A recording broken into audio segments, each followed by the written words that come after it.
చాలా చాలా హ్యాపీగా ఉంటుంది. కొంతమంది వ్యక్తులను చూసినప్పుడు మనం ఏం చేయాలనుకుంటామో అదే చేస్తేనే హ్యాపీగా ఉంటారు కదా. అది చేసేవాళ్ళు చాలా తక్కువ మంది ఉంటారు సొసైటీలో. వేరే వాళ్ళ మెప్పు పొందాలనో, లేకపోతే ఎక్కువ మార్క్స్ కొట్టేయాలనో, ఇంకా ఆఫర్స్ ఎక్కువ తెచ్చుకోవాలనో, డబ్బు ఎక్కువ సంపాదించాలనో, లగ్జరీ కార్లు, లగ్జరీ ఇళ్లలో తిరగాలి, ఉండాలని అనుకునే వాళ్ళు ఇండస్ట్రీలో ఎక్కువ మంది ఉంటారు. కానీ మీరు నాకుందే నా లగ్జరీ లైఫ్, నా లగ్జరీ ఫ్లాట్, నా లగ్జరీ విల్లా, నేను బతుకుతున్న జీవన శైలే నా ఆస్తి అనుకుంటారు మీరు.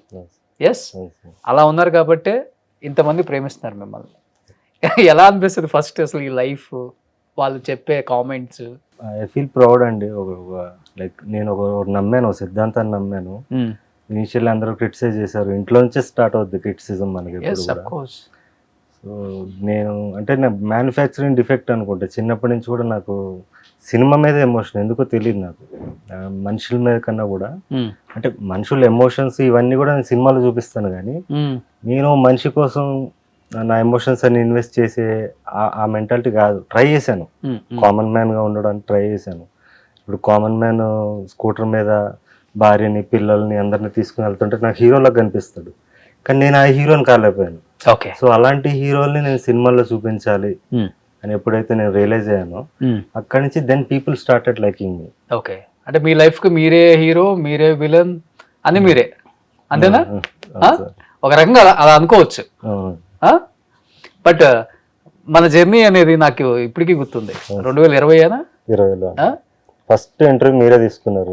బంధం చూసి చాలా మంది జర్నలిస్టులు పారిపోయారు, భయపడిపోయారు. అప్పుడు ఫస్ట్ మీరే తీసుకున్నారు, రిలీజ్ ముందు, బిఫోర్ రిలీజ్. అవును, అప్పటికి ఇప్పటికి ఏం చేంజ్ లేదు, మీరు బాగా మెయింటైన్ చేస్తున్నారు. ఇంకా కొంచెం సన్నగా అయినప్పుడు అంతా ఇన్ఫ్లమేటరీ ఫుడ్ తినేవాడిని. తర్వాత డైట్ కాన్షియస్ అవన్నీ తీసుకుని కొంచెం హెల్త్ కాన్షియస్ అయ్యాను రీసెంట్ గానే 1-2 years లో. ఓకే, అంటే అప్పుడు ఎక్కువ 1000-2000 సిగరెట్లు తాగేవాళ్ళు, ఇప్పుడు తగ్గించారా? ఇప్పుడు మానేశానండి కంప్లీట్ గా. ఈ సినిమా కోసం కాల్చాను మళ్ళీ, మోగ్లీ సినిమా కోసం. ఓకే, షూటింగ్ అప్పుడే మానేసా. మోగ్లీ ట్రైలర్ చూస్తున్నంతసేపు కింద ఒక 500 కామెంట్స్ ఉంటే, బ్రదర్ అతిశయోక్తి కాదు, ఒక 499 బండి సరోజ్ ఫ్యాన్స్ అసెంబ్ల్డ్ హియర్. అన్నకు టైం స్టార్ట్ అయిందిరా, బండి సరోజ్ అన్న నెక్స్ట్ లెవెల్, ఇది కదా మేము కోరుకుంది. మొత్తం కామెంట్స్ మీ మీదే, హీరో మీద లేదు, డైరెక్టర్ మీద లేదు, మిగతా టెక్నీషియన్స్ మీద లేదు, వైవా హర్ష కూడా ఉన్నాడు, ఎవరి మీద లేదు. మీ గురించి అన్ని కామెంట్స్ వచ్చినప్పుడు అందరు చెప్తూ ఉంటారు కదా, ఎంత హ్యాపీగా ఫీల్ అయ్యారు. ఒక సినిమా టెక్నీషియన్స్ కావాల్సిందే ఇది, ఆర్టిస్ట్ కైనా, డైరెక్టర్ కైనా, ప్రొడ్యూసర్ కైనా, ఎవరికైనా కానీ. అంటే ఇవన్నీ టికెట్స్ కింద కన్వర్ట్ అవ్వాలని కోరుకుంటున్నాను అంతే. ఎందుకంటే టికెట్స్ కింద కన్వర్ట్ అయితేనే మనం మార్కెట్ లో మనం సౌండ్ చేయగలుగుతాం, ఇంకా నేను మంచి సినిమాలు తీయగలను. ఇప్పుడు మనం చూస్తే, నేను టికెట్స్ రేట్స్ విషయం గురించి మనం మాట్లాడాలంటే, నేను చిన్నప్పటి నుంచి సినిమా పిచ్చోండి. ఆర్టీసీ క్రాస్ రోడ్స్ లోనే తిరిగేవాడిని. కాలేజ్ బంగొట్టి వెళ్ళినప్పుడు 20 రూపాయల టికెట్ ఉండేది, వెళ్ళి సినిమాలు చూసేవాళ్ళం. సో 20 రూపాయల టికెట్ ఉన్నప్పుడు మీకు అల్లరి నరేష్ సినిమా 20 రూపాయలే, ప్రభాస్ సినిమా 20 రూపాయలే, మహేష్ బాబు సినిమా 20 రూపాయలే, పవన్ కళ్యాణ్ 20 రూపాయలే, చిరంజీవి 20 రూపాయలే. అవును, అప్పుడు మనకి ప్రజాస్వామ్యం ఉండేది, అంటే అందరికి ఈక్వాలిటీ ఉండేది అక్కడ. అక్కడి నుంచి స్టార్లు అయిన ఈరోజు వాళ్ళందరూ కూడా వాళ్ళ సొంత సినిమాలకి 2000 రూపాయల టికెట్ పెట్టడం, 1000 రూపాయల టికెట్ పెట్టడం. అఫ్కోర్స్ మన గుండెల్లో వాళ్ళు ఉండిపోయారు కాబట్టి ఆడియన్స్గా చెప్తున్నాను, ప్రేక్షకుడిగా మనం వెళ్ళి ఇన్వెస్ట్ చేసి చూస్తున్నాం, ఫ్యామిలీస్తో వెళ్ళి చూస్తున్నాం. చూసి ఇంకా కొత్త వాళ్ళని మనం ఎంకరేజ్ చేసే స్టేజ్లో లేదు దానివల్ల. ఇప్పుడు నెక్స్ట్ ఒక 3 నెలల వరకు మనం సినిమా చూడట్లా, పండగ పెట్టేసాం కదా, డబ్బులన్నీ ఇక్కడ పెట్టేసాం, మళ్ళీ 3 months తర్వాత చూద్దాం, మళ్ళీ పండగ అప్పుడు చూద్దాం థియేటర్లో. ఈ మధ్యలో ఏదో గొప్ప సినిమా, అసలు అద్భుతం అది ఇది అంటే చూద్దాం అనేవాళ్ళు కొంతమంది తప్ప, వారం వారం కాలేజీలు బంక్ కొట్టి చూసే స్టూడెంట్లు లేరు ఈరోజు. వాళ్ళు కూడా ఓటీటీలు కూడా ఇప్పుడు 4-5 ఓటీటీలు అయిపోయినాయి, 10 ఉన్నాయి అనుకోండి, 10 సినిమాలు 10 ఓటీటీలు వస్తున్నాయి. ఒక్కొక్క ఓటీటీకి మీరు 300 పెట్టినా నెలకు 3000 దానికి కట్టాల్సి వస్తుంది. సో ఇప్పుడు ఐబొమ్మలని అవన్నీ, ఇప్పుడు ఐబొమ్మను రవిని పట్టుకుంటే అతను హీరోని చేస్తారు. బికాజ్ ఆడియన్స్ ఈరోజు సినిమాలకు దూరం అయిపోయారు. అవును, వాళ్ళందరికీ నేను దగ్గర అయ్యాను. ఇప్పుడు సినిమాలకు దూరం అయిపోయిన ఆడియన్స్ వాళ్ళ పరిస్థితుల వల్ల, ఇప్పుడున్న సిచ్యువేషన్స్ వల్ల వాళ్ళందరూ కూడా నా సినిమాలు చూడగలిగారు. సో వీళ్ళందరూ మళ్ళీ థియేటర్స్కి రావాలి, నన్ను గెలిపించాలి అని కోరుకుంటున్నాను. అంటే ఒక నిర్బంధం కానీ మాంగళ్యం కానీ. ఇవన్నీ నేను ఫ్రీగా చూపించడం వల్ల వాళ్ళకి కలనాది వేల మీద అనే కాన్సెప్ట్లో వాళ్ళని నేను దగ్గరయ్యాను. ప్లస్ నేను వాళ్ళ కథలే తీశాను, ఏదో కొత్తగా ఇలా రెగ్యులర్ సినిమా కాకుండా వాళ్ళ నుంచి పుట్టిన కథలనే నేను తీశాను కాబట్టి నేను దగ్గరయ్యాను. అవును, అది వన్ ఆఫ్ ది రీజన్స్ అండి. కానీ సరోజ్ గారు ఇప్పుడు ఐబొమ్మ రవి అన్నాం కానీ అతను ఏదో పెద్ద విలన్ గా చూపిస్తున్నారు, కానీ బయట అతనికి మంచి పాజిటివ్ రెస్పాన్స్. దాని రీజన్ ఇదే అండి. ఇప్పుడు టికెట్ల రేట్లు పెంచేస్తున్నారు మీరు.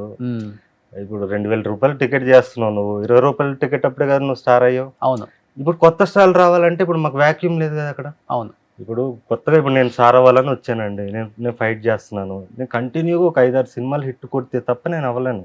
అవును, థియేటర్కి వెళ్ళి ఆ రేంజ్ అవ్వలేను. అది అవ్వాలంటే నేను చాలా కష్టపడాలి. ఇంతకుముందు అందరికీ సమానత్వం ఉండేది. సో 20 రూపాయలు 30 రూపాయల టికెట్ ఉంది, లేకపోతే అందరికి 100 రూపాయల టికెట్ ఉందనుకోండి, అప్పుడు మంచి సినిమా పిచ్చి సినిమా కింద డివైడ్ అవుతుంది. కానీ ఇప్పుడు పెద్దగా ఇప్పుడు చెప్పాలంటే టికెట్ 100 లేదు 200 కాదు కదా, 350 300కి వచ్చేసింది మల్టీప్లెక్స్ అంతా కూడా. బయట కూడా 150 200కి వచ్చేసింది. ఇది సింగిల్ స్క్రీన్స్ ఉంటాయి కదా బయట. కానీ ఇక్కడ తేడా ఎక్కడ వస్తుందంటే, నేను మొన్న ఒక చంటి అడ్డాల గారి ఇంటర్వ్యూలో కూడా చెప్పాను క్లియర్గా, ఇప్పుడు టెక్నాలజీ వచ్చేసింది, సీజీ గ్రాఫిక్స్, మనకి ఏది కావాలన్నా కానీ ఒక రూమ్లోనే సినిమా తీసేస్తున్నాం. మీరు కూడా సినిమాలు తీసి యూట్యూబ్లో కూడా పెట్టారు. ఇప్పుడు అదే రామానాయుడు, అదే అన్నపూర్ణ, అదే సారథి స్టూడియో, అదే ఏవిఎం, లేకపోతే అదే ఇప్పుడు బయట ఉన్న సెట్లంతా కూడా వేసుకొని సినిమా తీస్తున్నారు. పెద్ద ఓహో అని చెప్పుకునేది ఏం లేదు. అప్పుడు 10, 20, 30 కోట్లలోనే బ్రహ్మాండమైన సినిమా వచ్చేది. మీరు అన్నట్లుగా 20 రూపాయలు 30 రూపాయలు అందరూ సినిమాకి వెళ్ళి ఎంజాయ్ చేసి వచ్చేవాళ్ళు.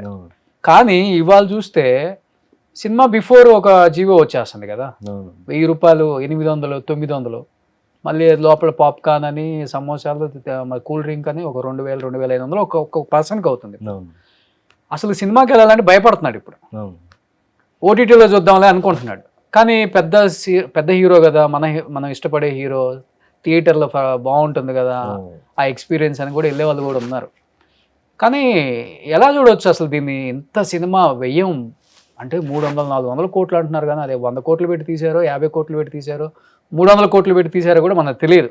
వాళ్ళు చెప్తే మనం వింటమే. చూస్తే హీరోలకి 100 కోట్ల రెమ్యునరేషన్కి వెళ్ళిపోయారు. మళ్ళీ షేర్ ఉంటుంది. కొన్ని జెన్యూన్ ఉన్నాయండి, చాలా వరకు ఫేక్ ఉన్నాయండి. నేను పర్సనల్గా నా ఎక్స్పీరియన్స్ చెప్తున్నాను. రీసెంట్గా ఒక సినిమా వచ్చింది, సినిమా పేరు మనం డిస్కస్ చేయొద్దు, లవ్ స్టోరీ, పెద్ద హిట్ అయింది. ఆ సినిమా 40 లక్షలు తీశారు. 40 lakhs లిటరల్లీ డిజిటల్ కెమెరా పట్టిపోయి ఒక పల్లెటూరుకి వెళ్ళి సినిమా తీశారు. ఇప్పుడు దాన్ని చూస్తే మేము 5 కోట్లు పెట్టి తీసాం, 4 కోట్లు పెట్టి తీసాం అంటున్నారు. సో అదే అంత చేస్తున్నప్పుడు ఈ సో కాల్డ్ బిగ్ మూవీస్ మేము ఇన్ని కోట్లు పెట్టామనేది కూడా మనం నమ్మాలా వద్దనే దాంట్లో మీద ఉంది. ఓకే, కలెక్షన్స్ అనేవి మాత్రం జెన్యూన్. సాక్నిక్లో వాళ్ళు ప్రాపర్గా మీకు బుక్ మై షోలో ఉన్నాయి, పక్కాగా ఉంటాయి. So sacknic.com, I believe in collections. But మనం ఇప్పుడు కొత్త యాక్టర్లకి, ఇప్పుడు రైజింగ్ స్టార్స్ కానీ వీళ్ళందరికీ మనకి ఆ వ్యాక్యూమ్ లేదు ఇప్పుడు అక్కడ. ఓన్లీ బికాజ్ ఆల్రెడీ ఎస్టాబ్లిష్ అయిపోయిన వాళ్ళు, ఒకప్పుడు సమానత్వం ఉన్నప్పుడు స్టార్లు అయిన సోకాల్డ్ స్టార్స్ ఎవరైతే ఉన్నారో వాళ్ళు ఇప్పుడు బ్రాండ్స్ కింద అయిపోయారు. అవును, బ్రాండ్స్ కింద అయిపోయి నువ్వు 2000 రూపాయలు టికెట్ పెట్టినప్పుడు ఫ్యామిలీ వస్తే 10,000 ఖర్చు అయిపోతుంది వాళ్ళకి. 10,000 ఖర్చు అయిన ఫ్యామిలీ మళ్ళీ పండగ దాకా సినిమా చూడరు. చిన్న సినిమా వచ్చినా చూడరు. అసలు ఇంపాసిబుల్. 200 మదానికి రండ్రా బాబు అన్న చూడరు. ఎక్స్ట్రాడినరీ అని బీభత్సమైన మార్కెటింగ్ అయిపోయి హిట్ అయితే కనుక అందులో కూడా ఒక సెక్షన్ ఆఫ్ పీపుల్ వెళ్తున్నారు. అవును, దానివల్ల వాటికి రెవెన్యూ వచ్చేస్తుంది. బట్ ఈ రోజు సినిమా వారం మనం థియేటర్ల ముందుకు వెళ్ళే కుర్రోళ్ళు, కాలేజ్ స్టూడెంట్లు ఉండట్లేదు. లేబర్ కష్టపడి డే అంతా పనిచేసి నైట్ థియేటర్కి వెళ్ళి జనాల మధ్యలో చూడాలనుకునే వాళ్ళు ఉండట్లేదు. జనాల మధ్యలో చూసే ఆనందం వాడికి తెలుసు. ఇప్పుడు మనం కూడా మనుషులే కదండి, మనిషి అనేవాడు ఒక సోషల్ యానిమల్. సో జనాల మధ్యలోనే చూడాలనుకుంటాడు. వాడు చంపుకుని యూట్యూబ్లో, ఓటీటీల్లో, పైరసీలో చూస్తున్నాడు తప్ప దీనికి ఏమీ అలవాటు పడలేదు. స్టిల్ వాడు జనాల మధ్యలో చూడాలనుకుంటాడు, కానీ రీజనబుల్ రేట్స్ లో రావాలి. ఇండస్ట్రీ వాళ్ళు కూడా ఐబొమ్మ చూసే వాళ్ళు ఉన్నారని ఆర్జీవి గారు మొన్న ఒక ఇంటర్వ్యూలో కూడా చెప్పారు. అంటే గవర్నమెంట్స్ తీసుకోవాలండి. సినిమాటోగ్రఫీ మినిస్టర్లు అంటారు కానీ వీళ్ళు ఏం చేస్తారు నాకు అర్థం కాదు. సినిమాటోగ్రఫీ మినిస్ట్రీ అంటే ఏంటో వాళ్ళు తెలుసుకొని they have to take action. ఇప్పుడు పేదవాడికి, మన సామాన్యుడికి మనం ఎంటర్టైన్మెంట్ దూరం చేసాము. దాంట్లో గవర్నమెంట్ పాత్ర కూడా ఉంది. ఇప్పుడు రేపు వచ్చే అపోజిషన్స్ కూడా, ఎవరన్నా అపోజిషన్ పార్టీ ఎవరైతే ఉన్నారో, మేము ఎలక్షన్ దాంట్లో మేనిఫెస్టోలో కనుక మేము థియేటర్ టికెట్లు అందుబాటులో తెస్తాం డైలాగ్ కాకుండా ఇంత పెడతాం, ఇలా 3 సెక్షన్స్ పెడతాం అని కానీ వాళ్ళు మేనిఫెస్టోలో పెడితే పెద్ద ఓట్ డిఫరెన్స్ ఉంటుంది. ఇక్కడ నుంచి అక్కడికి ఎక్స్చేంజ్ డెఫినెట్ గా ఉంటుంది. 100% ఉంటుంది. అవును, అది స్టాండ్ అయి ఉండాలి. అది గవర్నమెంట్స్ రియలైజ్ అవ్వట్లేదు. మనం పేదవాడికి మనం ఎంటర్టైన్మెంట్ దూరం చేస్తున్నాం, మనం పెట్టుబడిదారులను మనం ఎంకరేజ్ చేస్తున్నాం అనే ఆస్పెక్ట్ వాళ్ళు మర్చిపోతున్నారు. అది వాళ్ళు రియలైజ్ అవ్వాలి. అవును, ఇప్పుడు వాళ్ళు వచ్చి సినిమాలు చూడరు, థియేటర్ దగ్గర అవును. పరిస్థితి ఏంటనేది అవును. వాళ్ళు వీళ్ళు ఏం చెప్తే నమ్మారో లేకపోతే వీళ్ళు ఒక షేర్ తీసి ఇస్తున్నారో వాళ్ళకి కూడా తెలియదు. జరిగిపోతుంది లోపల ఏదేదో. అవును. సో ఇదంతా అది మారాలి, ఖచ్చితంగా మారాలండి. అవును. నువ్వు ఎన్ని కోట్లు పెట్టి తీసినా, నువ్వు పాన్ ఇండియా తీసుకుంటున్నావు, పాన్ వరల్డ్ తీసుకుంటున్నావు కదా, వేరే చోట తీసుకో డబ్బులు. నీకు ఆ డబ్బులన్నీ ఇక్కడే వసూలు చేయాలంటే ఎలా? సుమన్ టీవీలో మీ పర్సనల్ అండ్ బిజినెస్ ప్రమోషన్స్ కోసం కింది నెంబర్కి కాంటాక్ట్ చేయండి.